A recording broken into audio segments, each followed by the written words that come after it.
Good morning, class.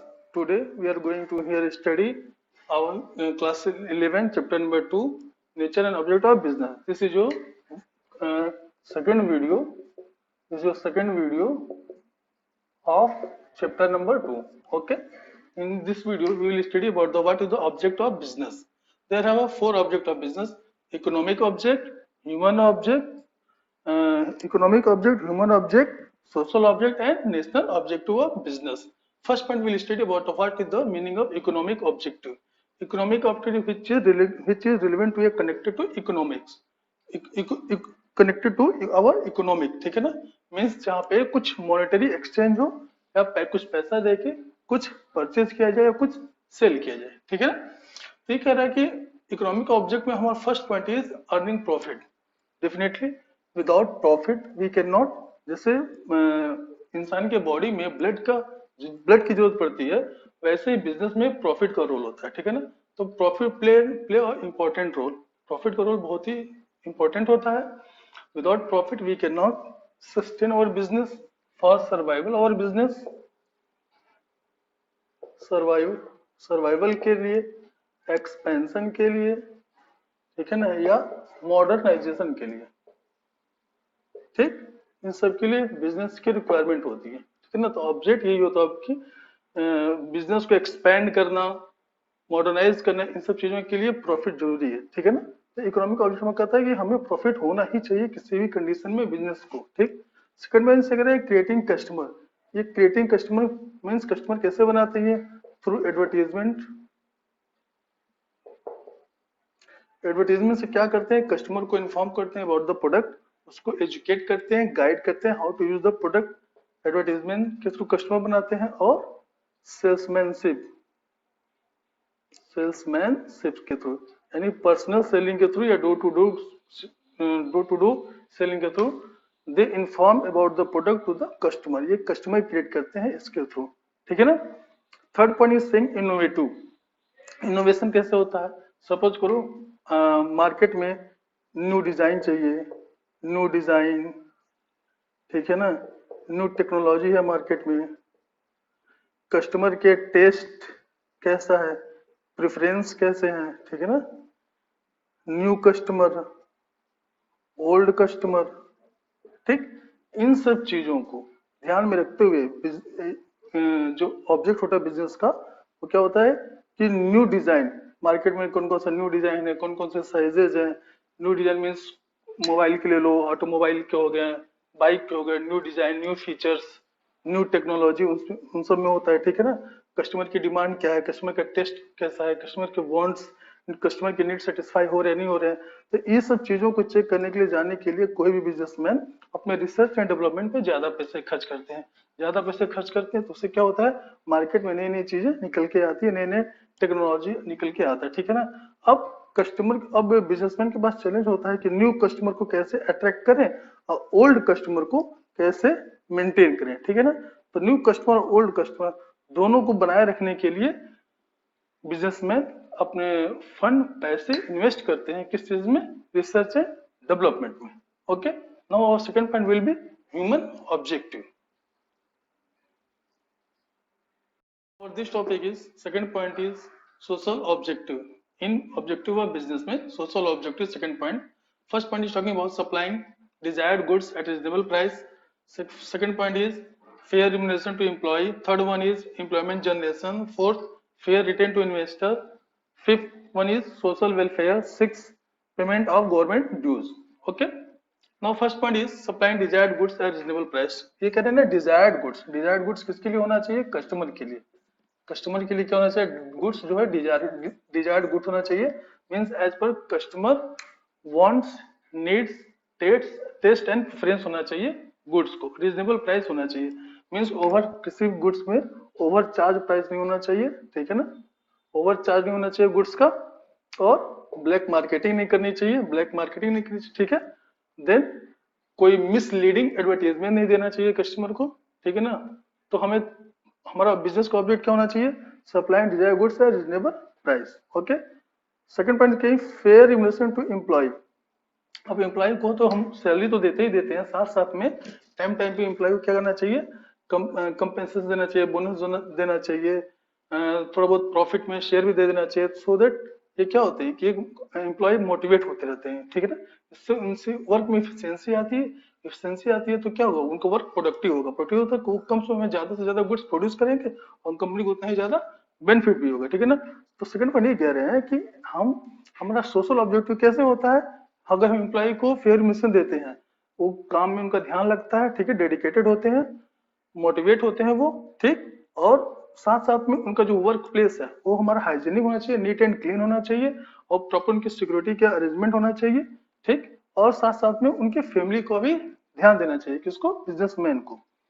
Third point talking about employment generation, definitely किसी भी country में, ठीक है ना, केवल गवर्नमेंट सबको एम्प्लॉयमेंट नहीं दे सकती है, ठीक है ना।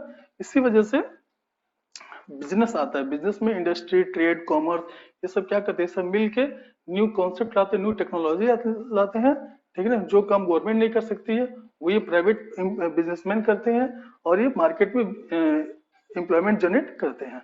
Fourth point is talking about fair return to investor. अब जिस बंदे ने, जिस इंसान ने अपना पैसा कंपनी में लगाया होगा, उनको तो टाइम टाइम पे रिटर्न चाहिए ना, डिविडेंड चाहिए। अगर मैंने अपना पैसा किसी कंपनी में लगाया, इन्वेस्ट किया, तो मुझे डिविडेंड चाहिए। अगर मैंने किसी को लोन दिया है तो मुझे क्या चाहिए, इंटरेस्ट चाहिए, ठीक है ना। तो टाइम टाइम पे मिलते रहना चाहिए। और उसमें बिजनेसमैन को क्या करना चाहिए कि इनका कंपनी का, ठीक है ना, किसी भी बिजनेस का जो फाइनेंशियल हेल्थ है, कि कितना प्रॉफिट हुआ, कितना लॉस हुआ, कितना सेल हुआ, और टाइम टाइम पे हमें अपने इन्वेस्टर को इन्फॉर्म करते रहना चाहिए। फिफ्थ पॉइंट ताकि बहुत सोशल वेलफेयर। सोशल वेलफेयर में हमारे फिफ्थ से वही चीजें आती हैं कि कंपनी में क्या करना चाहिए, धर्मशाला बनवाओ, हॉस्पिटल बनवाओ, स्कूल बनवाओ, ठीक है ना। ये सब चीजों में, और आर्ट कल्चर, इन सब चीजों में पार्टिसिपेट करना चाहिए, और अपने एम्प्लॉय को भी पार्टिसिपेट कराना चाहिए, ठीक है ना। बिजनेसमैन को क्या होना चाहिए, सोसाइटी से कनेक्टेड होना चाहिए, ठीक। और कोई भी सपोज को कोई इन्वायरमेंटल प्रोटेक्शन है, नॉइज पॉल्यूशन है, नॉइज पॉल्यूशन, सॉइल पॉल्यूशन, ठीक है ना, एयर पॉल्यूशन, इन सब चीजों को भी ध्यान देना चाहिए, ताकि फ्रेंडली इन्वायरमेंट को फ्रेंडली होना चाहिए, किससे, ह्यूमन बीइंग से। Fifth point talking about social welfare. Six point talking about payment of government dues.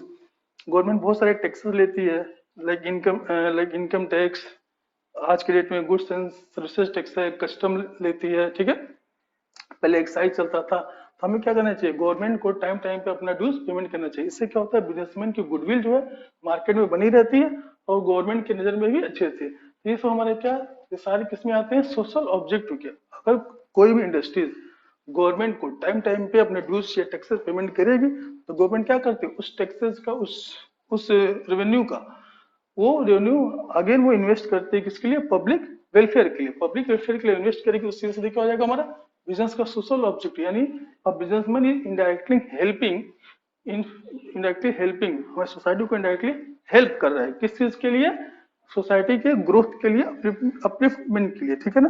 Now next topic will be human objective. Now, our third objective of business is human welfare. Okay, third objective business is human welfare. Here is given 4 points. First point is talking about the labor welfare. Second one is development of human management. Third point is participative management. Fourth point is labor management cooperation. ठीक है, ये करें labour welfare कैसे होता है। Labour welfare, suppose को जो labour जिस क्वालिटी का है, जिस स्किल्स का है, ठीक है ना। लेबर क्या होते हैं, स्किलफुल होते हैं, जैसे उनके पास डिग्री है, जैसा उनका स्किल्स है, उसके हिसाब से उनको टैलेंट को उनको काम देते हैं, ठीक है ना।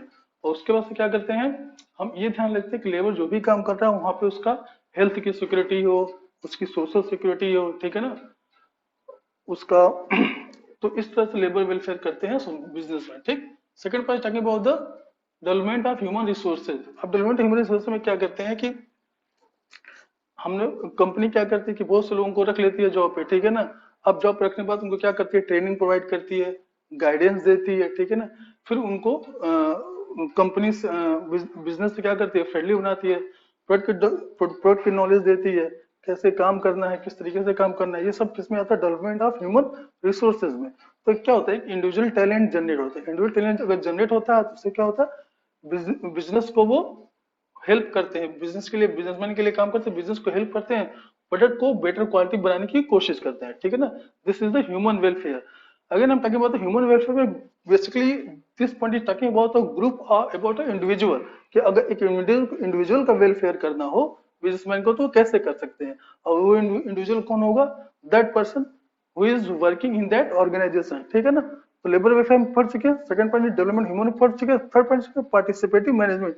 ये कह रहे हैं कि कोई भी डिसीजन लेना हो, कोई भी प्रोजेक्ट को एक्सपेंशन करना हो, इनहेंसमेंट करना हो, ठीक है, उसमें क्या करेंगे, लेबर का ओपिनियन लेंगे, लेबर का डिसीजन लेंगे, उनकी ओपिनियन लेंगे कि भाई ये काम करना है, ऐसे करना है, कैसे करें कैसे ना करें, ठीक है ना। तो उससे क्या होता है कि लेबर भी कॉन्फिडेंट में आते हैं, वो भी सोचते हैं कि हाँ मेरा भी ऑर्गेनाइजेशन में कोई इंपॉर्टेंस है। तो इससे क्या होता है कि मैनेजमेंट और लेबर या एम्प्लॉय, मैनेजमेंट और एम्प्लॉय और लेबर, इससे किसी भी बिजनेस में एक डेमोक्रेटिक रूल का डेवलपमेंट होता है, ठीक है ना। थर्ड पॉइंट, फोर्थ पॉइंट अगर मतलब लेबर मैनेजमेंट कोऑपरेशन, ये कह रहे हैं कि एम्प्लॉय और एम्प्लॉयर के बीच में एक cordial relation means polite relation, humble relation होना चाहिए, ठीक है ना। वो अगर एम्प्लॉय का रिलेशन किसी भी ऑर्गेनाइजेशन में अच्छा है तो दोनों का ऑब्जेक्ट क्या होगा कि कंपनी को प्रॉफिट हो, ज्यादा से ज्यादा हमारा गुड्स सेल हो और ज्यादा से ज्यादा हमारे कस्टमर सेटिस्फाइड हो, ठीक है ना। This is the third point of your human welfare. Now next point we will study about the next point we will study national objective. Now last point of objective of business में fourth point is talking about the fourth and last point is national objective. First point is talking about optimum utilization of resources, second was national self reliance, development of small scale industries, development of backward areas, and fifth one is control over pollution, ठीक। now ये कह रहे हैं optimum, optimum means होता है maximum, optimum means maximum, maximum utilisation of resources. सब लोग जानते हैं रिसोर्सेज क्या है, वही सेम थिंग। रिसोर्सेज में कौन सी तीन चीजें आएंगी, लैंड, कैपिटल एंड लेबर। ये कह रहा है कि ऑप्टिमम एंड प्रॉपर यूटिलाइजेशन होना चाहिए, ठीक है ना, रिसोर्सेज का। और रिसोर्सेज कौन कौन से होते हैं हमारे, पहला रिसोर्सेज होते हैं मैन मेड, दूसरा होते हैं natural, means man made resources and natural resources. Natural resources में आपके आगे में आपके एयर, वाटर, ये सब रिसोर्सेज का प्रॉपर यूटिलाइजेशन, ठीक है। लैंड और मैन मेड के ह्यूमन बीइंग, इन सब चीजों का प्रॉपर यूटिलाइजेशन होना चाहिए, ठीक है ना। प्रॉपर यूटिलाइज होता है, सपोज करो कि बंगाल है, पंजाब है, बंगाल है, आपका झारखंड है, तो झारखंड में नेचुरल रिसोर्सेज ज्यादा है, मिनरल्स ज्यादा है, ठीक है ना। तो वो अगर उसको माइनिंग करेंगे, निकालेंगे, तो वो कहीं जहाँ पे जिस चीज की कमी होगी वहां पे हो जाएगा। लेकिन प्रॉपर यूटिलाइजेशन करेंगे हम किसका, रिसोर्सेज का। सेकंड पॉइंट आगे बहुत नेशनल सेल्फ रिलायंस।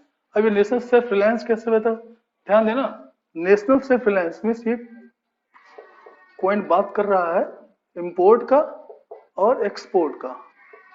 तो बिजनेसमैन को ज्यादा क्या करना चाहिए, ज्यादा से ज्यादा गुड्स को एक्सपोर्ट कर, ऐसा गुड्स बने कि ज्यादा से ज्यादा एक्सपोर्ट इंपोर्ट कम हो, ठीक है ना। तो ये कर रहे हैं कि national self reliance. Third point ताकि development of small scale industries. आज के भी डेट में लगभग सभी देशों में आज के भी डेट में जो स्मॉल स्केल इंडस्ट्रीज होती हैं सब बिगेस्ट एम्प्लॉयमेंट जनरेटर होती है स्मॉल स्केल इंडस्ट्री। तो गवर्नमेंट भी क्या करते हैं, इन लोगों को टाइम टाइम पे अप्रिशिएट करती है, इन लोगों को सब्सिडी देती है, टैक्सेशन बेनिफिट देती है, ताकि ये स्मॉल स्केल इंडस्ट्री ज्यादा से ज्यादा आए, ठीक है ना। तो ये कंट्री के नेशनल इकोनॉमी या नेशनल इनकम के लिए स्मॉल स्केल इंडस्ट्री बहुत बड़ा रोल प्ले करते हैं, एम्प्लॉयमेंट जनरेट करते हैं। उससे क्या होता है, एम्प्लॉयमेंट जनरेट करेंगे और लोगों का स्टैंडर्ड लिविंग भी बढ़ता है। फोर्थ पॉइंट आगे बहुत development of backward area. Suppose करो कोई बहुत हिली एरियाज है, रिमोट एरियाज है, ठीक है ना, जहाँ पे कोई इंडस्ट्रीज नहीं है, जहाँ पे प्रॉपर रोड कनेक्टिविटी नहीं है, प्रॉपर इलेक्ट्रिसिटी नहीं है, तो उस एरिया को क्या करते हैं, ये बिजनेस डेवलप करते हैं, मैनेज करते हैं। गवर्नमेंट भी उनको अप्रिशिएट करती है, बेनिफिट देती है, टैक्सेशन, ठीक है ना। तो बिजनेस का नेशनल ऑब्जेक्टिव क्या है, development of backward areas, balance regional development, जहाँ पे जो चीजें डेवलप नहीं है उस चीज को डेवलप करना, वहां के लोगों का स्टैंडर्ड अच्छा करना। फिफ्थ कह रहा है कि कंट्रोल ओवर पॉल्यूशन। अब बहुत से गुड्स मैन्युफैक्चर होते हैं, बहुत से गुड्स प्रोड्यूस होते हैं, ठीक है ना, उन गुड्स से बहुत सारे कार्बन इमिशन निकलते हैं, एयर पॉल्यूशन होता है, सॉइल पॉल्यूशन होता है, नॉइज पॉल्यूशन होता है। तो उन सब चीजों को कंट्रोल करना, ठीक है ना, उसको वहीं पे कंट्रोल करना और सराउंडिंग को, क्लाइमेट को ह्यूमन फ्रेंडली बनाना, ठीक है ना। This is the fourth point of national objective. Okay, now next video will stay in our next class. Till that, thanks.